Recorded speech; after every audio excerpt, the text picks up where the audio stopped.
हैं मेरे प्यारे साथियों अगले प्रश्न की तरफ, और वो क्या है, और ये बहुत ही महत्वपूर्ण प्रश्न है, इसे याद कर लीजिएगा बेटा। प्रश्न क्या है, हाल ही में बिरसा मुंडा, देखिए साहब ये प्रश्न मतलब इसको इस तरह से समझिएगा जैसे हम लोग उत्तर भारत के अंदर शहीद भगत सिंह, जिन्होंने बहुत कम उम्र में युवाओं के लिए प्रेरणा स्रोत बनने का कार्य किया था, कुछ उसी प्रकार के युवा जिन्होंने मात्र 25 साल ही अपना जीवन जिया, और मेरे प्यारे साथियों आपका जो छोटा नागपुर पठार है, जिसमें झारखंड, छत्तीसगढ़, उड़ीसा, पश्चिम बंगाल, बिहार, वहां पर मेरे प्यारे साथियों इन्होंने भगवान का दर्जा अर्जित किया। ये हैं none other than Birsa Munda. मेरे प्यारे साथियों बिरसा मुंडा जिनका जन्म, देखिए इनके बारे में ये कविता है, मैं सारी बातें बताऊंगा, इन्हें यहां पर भगवान का दर्जा प्राप्त है।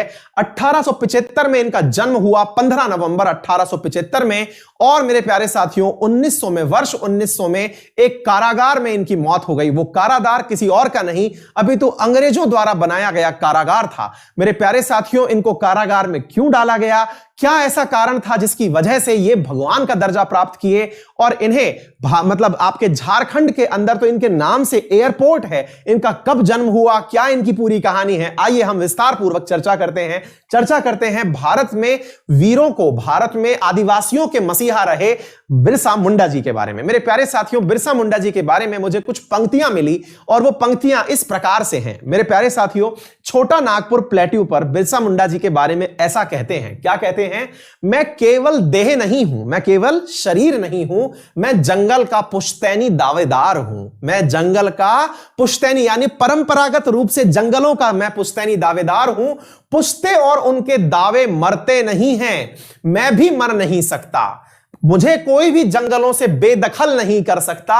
उल गुलान उल गुलान उल गुलान। मेरे प्यारे साथियों ये उल गुलान है जल, जीवन और जंगल। मेरे प्यारे साथियों उल गुलान शब्द का अर्थ है जल, जीवन और जंगल, ये इनका एक नारा था। मेरे प्यारे साथियों कहते हैं कि बिरसा मुंडा जी ने आदिवासियों के लिए, जंगलों के लिए बहुत संघर्ष किया। कहानी थोड़ी पुरानी है लेकिन सुनाएंगे जरूर। मेरे प्यारे साथियों झारखंड में जो वर्तमान में राजधानी रांची है, उसके निकट ही जन्म हुआ था भगवान बिरसा मुंडा, जो कि भारत के लिए एक दिव्य पुरुष तो रहे ही, साथ में आज भी मेरे प्यारे साथियों प्रेरणा के स्रोत हैं। तो आइए मैं आपको सारी जानकारी इनके बारे में एक एक करके देता चला जा रहा हूं। याद रखिएगा 15 नवंबर 1875 को भारत के लिए एक जवान पैदा होता है। किनके घर पैदा होता है, तो मेरे प्यारे साथियों मुंडा जनजाति में माता कर्मी हातू और पिता मेरे प्यारे साथियों सुगना मुंडा के घर में, पिता सुगना मुंडा। बेटा याद कर लेना, आजकल ये काफी ज्यादा चर्चा में इसलिए भी है क्योंकि भारत सरकार भी आदिवासियों के उत्थान के लिए इन्हें ही अपना जरिया बना रही है, यानी कि आदिवासियों के लिए ये अत्यंत पूजनीय है। ठीक है बेटा, तो माता कर्मी हातू और पिता सुगना मुंडा के घर में एक पुत्र पैदा होता है, और यह पुत्र रांची के नजदीक स्थित स्थान है जिसका नाम है उलहातू। उली हातू कहते हैं उस जगह को, उली हातू या कुछ लिहातू कहते हैं, वहां पर इनका जन्म होता है। तो मेरे प्यारे साथियों ये असल में है कहां पर, यह है छोटा नागपुर प्लेट्यू के पास, छोटा नागपुर प्लेट्यू के पास। बेटा ये एक आदिवासी परिवार था, मुंडा जनजाति थी। इस मुंडा जनजाति ने मेरे प्यारे साथियों छोटा नागपुर पठार के ऊपर स्थित जंगलों की रक्षा करने के लिए अंग्रेजों से बिल्कुल मुंहतोड़ एक तरह से 3 साल तक युद्ध किया था, इसलिए ये जाने जाते हैं। हुआ क्या था मैं आपको वो बात बताता हूं। हुआ क्या था मेरे प्यारे साथियों, असल में अंग्रेजों ने इस छोटा नागपुर पठार पर कब्जा करने के लिए वर्ष 1882 के अंदर एक एक्ट बनाया। उस 1882 के एक्ट को कहते हैं इंडियन फॉरेस्ट एक्ट। क्या कहते हैं, इंडियन फॉरेस्ट एक्ट कहते हैं, जिसके तहत आदिवासियों को जंगल से बेदखल करना था, और जंगल से बेदखल करके उनकी जो जमीन थी उसे जमींदारों के बीच में बांट देना था, आपको मालूम होना चाहिए भारत के अंदर जमीन के नेतृत्व के लिए 3 प्रकार की व्यवस्थाएं की गई थी। अगर आपको याद हो तो एक का नाम था इसमें से महलवाड़ी, दूसरी का नाम था मेरे प्यारे साथियों जमींदारी। अगर आपको याद हो तो तीसरी का नाम बता दीजिए, जो जमीन की व्यवस्था थी उसका नाम क्या था। महलवाड़ी और जमींदारी मैंने आपको बता दिया, तीसरी जमींदारी की व्यवस्था और थी, उसे आप मुझे कमेंट बॉक्स में बता दीजिए। तो मैं आपसे क्या कह रहा हूं, तो यहां पर इस इंडियन फॉरेस्ट एक्ट 1882 के तहत जो आदिवासी थे उनका छोटा नागपुर क्षेत्र में जो क्षेत्र हुआ करता था उसके ऊपर कब्जा करने के लिए और उस कब्जे की जमीन को जमींदारों में बांटने के लिए अंग्रेजों ने 1882 में इंडियन फॉरेस्ट एक्ट निकाला और कहा गया कि आदिवासियों को जंगल से बेदखल कर दिया जाना चाहिए और उनको बेदखल करके मेरे प्यारे साथियों उनकी जमीनों के ऊपर जमींदारों का कब्जा कर देना चाहिए। तो यह जब परिस्थिति क्रिएट हुई तब जाकर के मेरे प्यारे साथियों बिरसा मुंडा जी का परिवार इससे बहुत आहत हुआ। उसी समय की बात है कि बिरसा मुंडा जी जो है, और देखिए प्रधानमंत्री मोदी ने भगवान बिरसा मुंडा जी की जयंती पर शत शत नमन करके उनके जीवन के ऊपर मतलब पुष्प अर्पण भी किया है। अब ध्यान से सुनिएगा मेरे प्यारे साथियों, अब क्या होता है। हाँ भाई जल्दी से बताइए। रैयतवाड़ी, बिल्कुल रैयत कहते हैं गांवों को, तो रैयतवाड़ी प्रथा का भी 3 प्रकार की प्रथा हो गई, महलवाड़ी, जमींदारी और रैयतवाड़ी। बिल्कुल सही है। तो अब क्या हुआ मेरे प्यारे साथियों, खेत जो है वो जमींदारों के पास ना चला जाए, इसके लिए जो आपके बिरसा मुंडा जी हैं इनका जीवन काल जानना बहुत जरूरी है। क्या हुआ, इन्होंने क्या किया मेरे प्यारे साथियों, झारखंड के अंदर, यानी कि जो आज झारखंड है, छोटा नागपुर पठार आप याद रखें, छोटा नागपुर पठार में इनकी शुरुआत पढ़ाई के मामले में गजब तरीके से हुई। कैसे हुई, इन्होंने क्या किया मेरे प्यारे साथियों, सर्वप्रथम अगर मैं आप लोगों को बताऊं तो इन्होंने लोगों को मोटिवेट किया। किस चीज के लिए मोटिवेट किया, असल में क्या होता था कि जंगल के अंदर रहने वाले आदिवासियों को पहले धर्मांतरण के लिए मोटिवेट किया जाता था। किस चीज के लिए, धर्मांतरण के लिए। धर्मांतरण क्यों, क्योंकि इन्होंने शुरुआत में जो स्कूल में एडमिशन लिया वो एक जर्मन मिशनरी स्कूल थी, जर्मनी की मिशनरी स्कूल थी। मिशनरी का मतलब समझते हैं, जो मिशन के हिसाब से चल रही हो, लोगों के एजुकेशन के अंदर मिशंस का काम करा रही हो।